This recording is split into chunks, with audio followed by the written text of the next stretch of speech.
Welcome. All right, here we go. We are live on YouTube now, doing our live.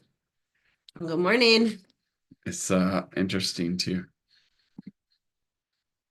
be here.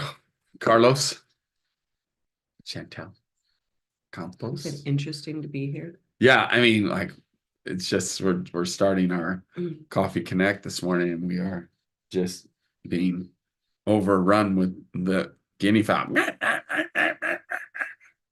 don't know if you guys can hear them in the background, but they have literally started at like 5 a.m. and haven't stopped. I think maybe that's what they calling. want. They want the Calling chickens females. to be released. So one of our guinea, if you don't know a guinea Males. fowl, they're both males, and one of them is very in love with one of the chickens. Like he follows her around all day long, and he mates with her. So we thought that'd be kind of interesting to figure out which eggs are hers and incubate them because if you haven't seen, guinea fowl are kind of funky looking.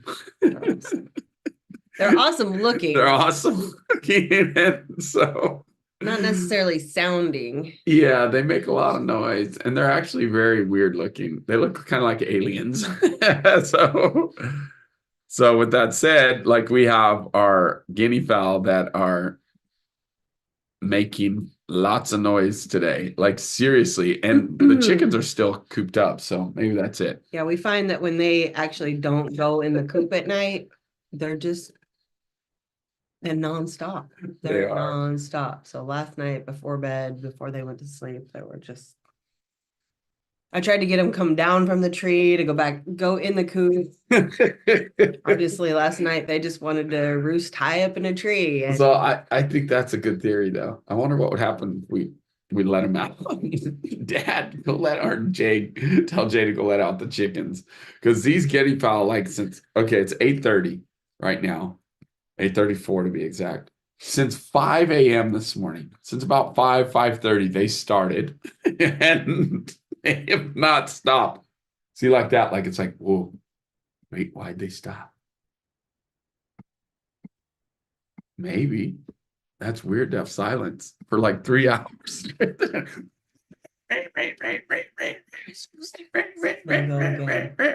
okay.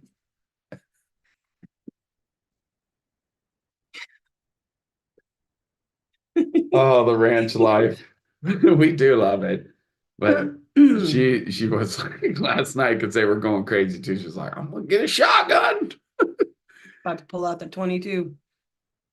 Yeah, it's funny how those things. But how are you today? So today, ranch life. Yeah. I'm gonna commit some time on the ranch, actually. We've got some projects that we've been needing to do, heavily related to the road. We have we've got a pond and there's like a bridge. There's a creek that leads into the pond. Of course, we have a bridge. And so, yeah, we got to fix it. Right now, it's not working properly. So we've got to fix it because it's washing out our bridge. Let's just put it that way. It's kind of getting into an emergency state. I could hire it to be done, but that's a lot. But I enjoy it. That's I mean, kind of you could hire it to be done. Then, however, you want to do it. What would happen is if I hired it to be done, I'd probably be out there helping them. I don't know if anybody else can relate, but if you have a husband that you're driving down the road and you drive by a lot full of big toys, like the excavators, the bulldozers, the skid steers, the bobcats, and their eyes just like go wide open and they're like, what toys? You're like, you're driving and they kind of swerve because they're looking over, they're looking at the toys. Anybody else relate? Do your husbands do that? Or your sons? It's like that little thing, with the kids like playing with their toys, and then all of a sudden you see like the man child eyes wide open seeing the toys. Every time. I like mini excavators I like tractors, backhoes. I've operated all of them, and I enjoy them. They're fun. Like I remember when we did the Tesla projects, and I remember that time you guys came to help. We were finishing up. Talk about all hands on deck. Bringing back some memories now. We were doing a Tesla project in California, a huge bunch of charging stations, and we were done. We just needed to do the final like close out, clean up. And so we had a mini excavator kind of cleaning stuff up, and Hazel and Chantel and some other friends showed up with brooms, and because a lot of it's just clean up and final touch ups. And that was fun because Hazel rode on my lap and she got to, that would have been, that's weird. She's 15 now. She's 6 foot tall. Like I'm trying to imagine her doing that. That was what, 5 years ago, 6 years ago. So she's grown a lot. No, that was longer ago than that. Yeah. But anyway, she got to drive a little mini excavator. I enjoy those. They're fun. And it's really interesting if you've never operated one. They've got two like joysticks, and it really is like a flow to get that, because you can get to a place where it's the digger. It's like a hand. And always like the first few hours when I get back on it, I'm like, it's very jarry and jolty. And then after a while, it gets to where it moves like a hand, and it's really fun. And then I just go into like I remember, I'll never forget, we were on a Tesla project and we had rented this really big backhoe with an extension so we could dig this huge pit for the electrical services we were putting in for the charging stations. And I remember, because all the guys had gone home, because that's the thing, as the leader of that crew and being the owner and superintendent on that project, I literally couldn't work. I just had to manage people and kept it in front of them. So like the day would end and I would then jump on the tractor. And I remember this is a little fun fact about me. It's either going to be like some weird rap music that you're like, what? Or classical music, two extremes. But literally, I remember that because it was like a very precise digging with that big backhoe, huge backhoe. And I remember just putting on classical music like Beethoven or Bach. I used to listen to that when I was a kid, and I do like it. It's a very focused, intense music. Fun fact. And then just digging. Nobody's there, just me and my backhoe, my big boy toy. You express me with that coffee. Oh, yeah. So anyways, just things. So that's all that to say. All that to say. I'm going to go rent some equipment and work on the road. He needs to get out there. He's been talking about it for months and so true. Busy, hasn't made time on it. Rain and rain and rain. And now, because he hasn't actually taken the time to do it, he's facing a near emergency with that road. Yeah. So, true. Moral of the story is take care of your shit before it becomes an emergency.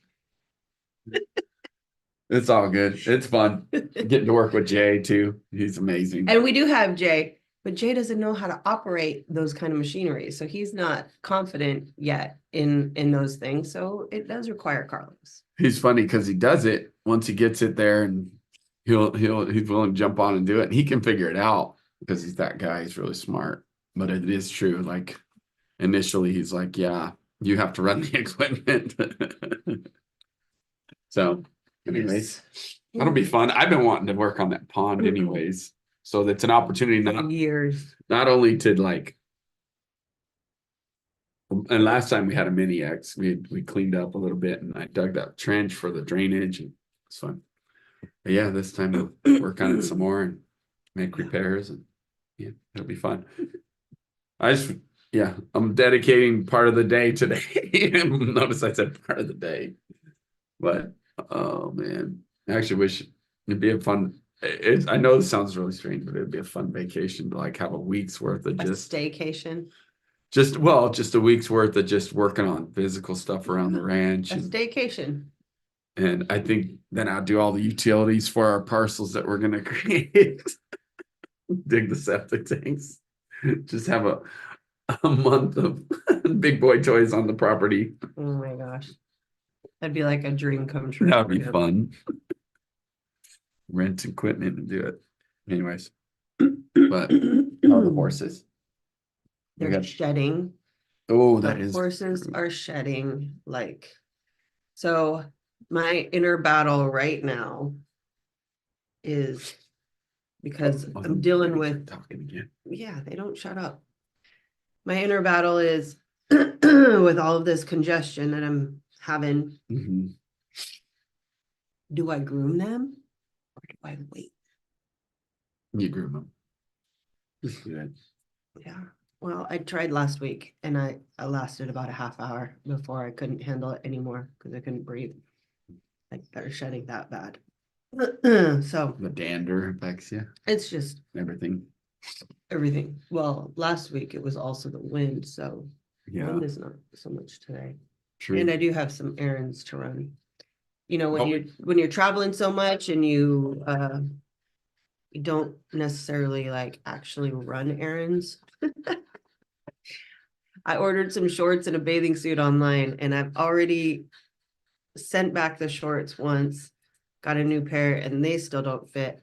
I guess my size is shrinking. And That's nice more than instead of too small. Yeah, but it's like I don't want to send it back again. So I'm gonna go to the store to exchange it. I haven't done an errand like that in a while because we've been going so nonstop. So I'm looking forward to that. Yeah. We put a new block out for our sheep, talking about ranch stuff. That was kind of cool. Just sit there and watch them lick it. The things that entertain you, right? A mineral block to give them some extra nutrients, and it's kind of a supplement block. That was kind of cool because we got lots of babies. We have 9, and that we figured probably 8 babies, and probably at least half of them, maybe I more, think 5 of them are males, which is good for me. Meat. But then oh my gosh, I'm gonna get a gun. We also have to decide too, like, I mean, we keep Cookie around. It's always that thing about, well, then those baby females are his daughters, so then interbreeding, or do we trade him with another sire? Or do we keep him breeding his mama, but the babies we breed with some other, I don't know. It's always that thing, or we just let it happen, whatever. What'll happen is he'll end up breeding with his daughters. That's just nature. It's part of nature. These are interesting thoughts and conversations. At first we were worried about it, and we just like, what do they do in the wild? They just kind of run around together, and then what happens? It just happens. I always wonder if we should leave one of the males besides Cookie. Maybe next year, huh?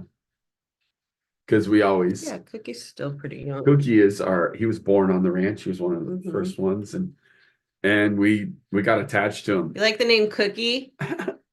We learned our first year on the ranch with all of these livestock animals that names matter. So our first sire, our first ram, we named Thor.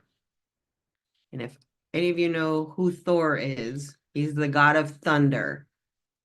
And this ram like Thor's hammer. True, you did. So our next little ram, we named Cookie, and he's sweet. That is funny. I have Thor's head on my mantle. Those of you who don't know that. Broke my finger because he rammed. I was trying to give him food, and they're like quick little boogers too. So you're like, I'm starting to put the dish down to feed him, and I'm holding the bucket to put it down for him to give him some. Like I thought I would hold it, and he'd be like nice and just eat out of the bowl while I'm holding it. And that little booger, when I was doing just like this, holding it, he rammed that. He could just go, bam, like hard and quick, right into my finger. I was like, in that moment, I'm like, you're just a little peasant freaking sheep. I just wanted to like snap his neck because I knew I could. Like I know you think you're tough. That moment, I was like, I'll just do this. So I learned how to handle Thor. The second he would come at me, I would just grab him by the horns and I would flip him. And the first time I did that, it was crazy because another fun fact. like he was like challenging me. So anyways, I grabbed his horns, then I swung around and kind of straddled him. Picture. Yeah, keep going. I straddled him, and then I literally flipped him on his butt, and I looked down, and dude had the biggest boner. I was like, what the heck? It was the funniest thing. I actually managed to take a picture of it. She did. It was hilarious. I think I took a picture of it or something. No, you weren't there. I may have it somewhere. Anyways, I know that was the funniest thing, but that's how I handled him every time after that, and it worked beautifully. Carlos would like do this little dance with him, and I was like, because he rams. Yeah, you were scared of him. Well, I was a little intimidated by him. You kind of, and then I just wanted to say you were scared. I just wanted to snap his neck. He made me that mad. And I was so like, Carlos is a brave dude, right? Full of courage and confidence. It's the mind. But he won't touch an electric fence. Oh, I have. But you're right, I don't like to. And he won't grab the bull by the horn until he has to. But he'd rather like dance around with him and like and kick him and grab a stick and try to poke him away. I'm like, dude, just grab the freaking horns. That's funny. You got a picture somewhere, but that's the difference between Carlos and I. Here's Thor. This is kind of cool. You can see it. Another fun fact. That was Thor when he was alive. It was kind of a bugger, but yeah. I wonder if I do have. He was a majestic looking dude. But a booger. So Cookie, now going back to Cookie, is his offspring that we kept, and Cookie was a special one too because he had been injured, butting heads with his daddy. He actually his horn went into his eye and popped one of his eyes out, and we discovered it, and then we ended up cutting his horn so he wouldn't die. And his eye healed up, and he now only has one eye. So, but we even made a little video about Cookie, and because we went in and we've cut it twice now. So every few months we have to go in and cut his horn and make sure it's not going into that now, which is just a socket, right? Where the eye used to be. But anyways, kind of fun stuff with the ranch that we deal with. And Cookie is one of our special sheep. Bah. He is special. And he's cool. He doesn't ram us. He runs from us, like that's for sure. Well, he runs from us because we have to grab him to hold him down and cut his horn. We have to use a grinder. It is kind of, we've got a couple videos where we videoed it it is very interesting to do that because Chantel has to hold him while I use the grinder to cut the horn. And he's like, at first he's kind of panicking. Of course, that's a loud noise by her head, but she'll calm him down and hold him down to where he then will calm down and trust us. And then we just cut the horn and it's all good. And then we saved his life. Sweet. I can't find that picture. Anyways. But I do have that picture somewhere too. I just need to find it. Okay. It is funny though. But the thing that I always tell Chantel is like, yep. I used to tell Thor, I was like, bro, I can relate, man. She has the same effect on me. So I was like, what in the world? What is this? Oh, that is a funny one. It's almost like he got off on me challenging him. You know what I mean? Like, it's interesting. You sent it to me at some time, but anyways, we'll find it and we'll share it because it is funny. If you guys are interested in those funny kind of pictures, the things that happen on the ranch. Ooh. So yeah, a day on the ranch is always fun. Mm-hmm. Yeah, we actually were able to take some time on the ranch on Saturday. I have a nephew. Well, so my niece's husband, who I hadn't met yet at all, because their wedding was during COVID, I think. Mm-hmm. and we actually didn't have anybody to watch the ranch at the time. So I didn't meet him. But he's a pilot, and he's here in Atlanta for some training at Delta. And so he's staying with us. And so it was really cool to spend the day kind of just hanging on the porch and walking the ranch and getting to know him a little bit. So that was awesome. Yeah, it was. Got to see Lucy. Lucy's our female cow that's like an overgrown dog. I can literally call her and say her name and go, moo, Lucy. And she comes running. She does, literally. Yeah. So it's pretty precious. And then we just love all over her. And it was cute because I was like, yeah, have you ever been licked by a cow? And he's like, no. I was like, and then sure enough, she licked him in the arm. And he's like, whoa, that is weird. It was like she understood me. But yeah, she's our big dog. He does understand. Yeah. They're smart. They're really smart. If you look them up, they're top 5 smartest animals on the planet. Cows. So really interesting. Fun fact. Fun fact. Maybe useless. Useless information unless you have a ranch. Maybe you're entertained at least. Yep. So Chantel excites me and the animals around here. Freedom too, man. Horse, he's our male horse. He's what do they call that? Gelding. He's a gelding. Oh, he's fixed, but he still gets really relaxed around Chantel. He does. He sleeps on me all the time. He's got these big dreamy, eyes, and he just leans his head on my shoulder and just like falls asleep. It is also fascinating, like when I think about even creation code and what I've learned through creation and God saying that we will have dominion over his creation.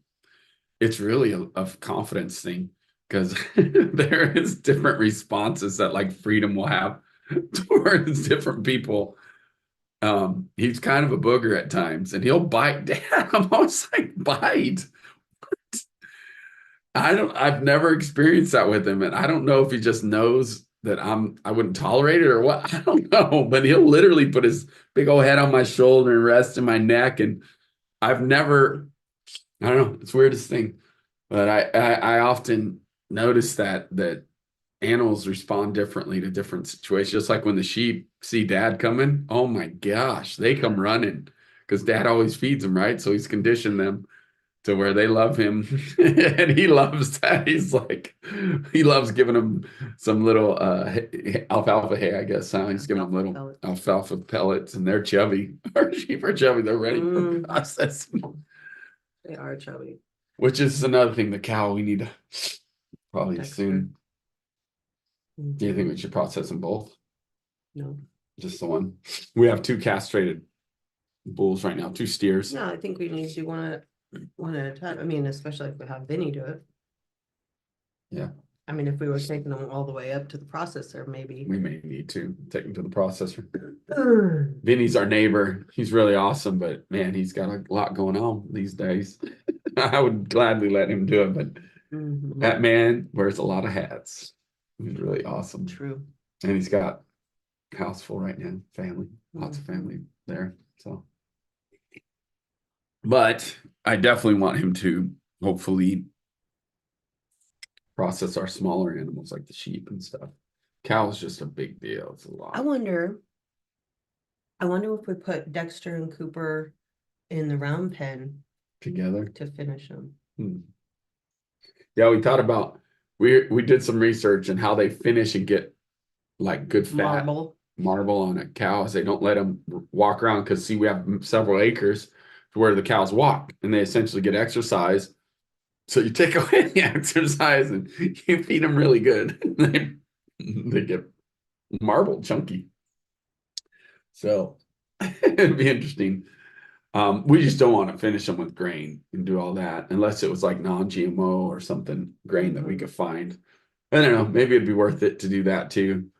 Because I sure love me some fatty ribeyes. Yeah, so that's our next. So we've done the grass-fed, grass-finished.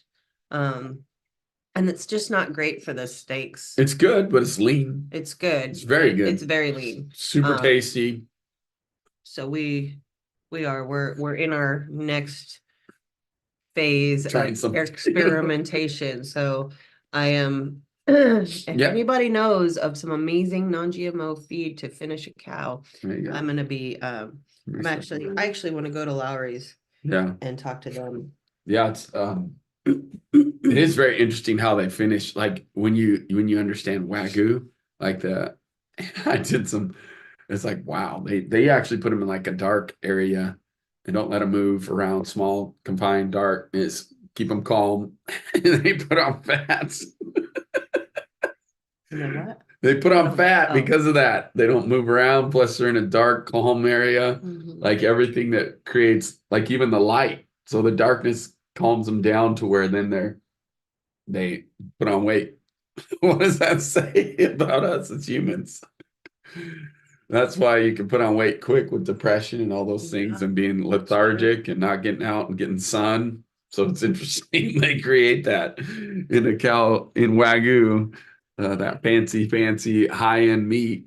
That's what they do. It's very, and that's why it's so expensive. They do a lot to make it really fatty and yet still healthy and not fearful, because that changes the taste of meat. The adrenaline. They give it a lot of love, but yet they keep it in the dark. It's interesting. Do a study. It's a fascinating study, right? Like I said, useless information for you, because we're trying to figure out some creative ways of having meat that's more fatty, but yet still healthy and still.